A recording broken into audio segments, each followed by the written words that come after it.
Hello, my name's Cheryl Miller and this is a quick little video explaining the process for using your Stamparatus to stamp multicoloured images. This technique works for solid images rather than the outline images. So grab your Stamparatus and whatever image you're using. I'm using First Frost and in particular the Floral Sprig. This is a rubber stamp, but this technique works on both rubber and photopolymer stamps. I'm popping the stamp set case under the clear stamping plate to keep it level for ease of inking up the stamp, and I'll need a piece of Whisper White card to stamp my images on. So first of all we'll lay the stamp rubber side to paper and then hold the paper in place with the magnet. Bring the clear stamping plate over and pick up the stamp. Now choose your ink colours. I'm going to be using Garden Green and Real Red. You'll also need a sponge dauber for each colour. This will work better if you have a dedicated dauber for greens and one for reds, otherwise they will muddy and create a brown colour. I'm colouring the leaves with Garden Green first, so I'll pick up some ink with the sponge dauber and apply to the leaves, and then turning the dauber on its side to get a narrower profile, I'll work up the stem of the floral sprig.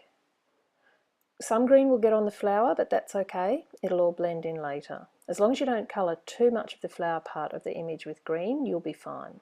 So bring that over and stamp the image onto the white card. Don't move the paper at all and re-ink the stamp again with green ink to add some more depth to the leaves.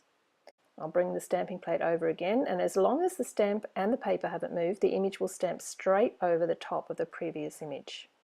And that image is lovely and dark in the leaves now with just a single layer of colour on the stems.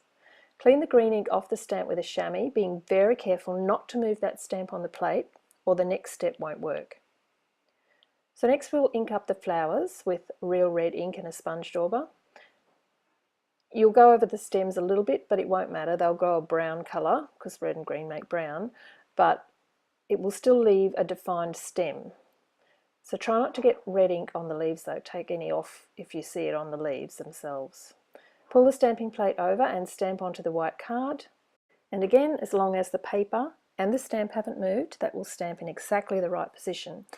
Now, the first time stamping Real Red, I found that the image was a little bit pink, so I'm going to ink those flowers up again to add another layer of red to the flower and make those flowers a much richer Christmas red.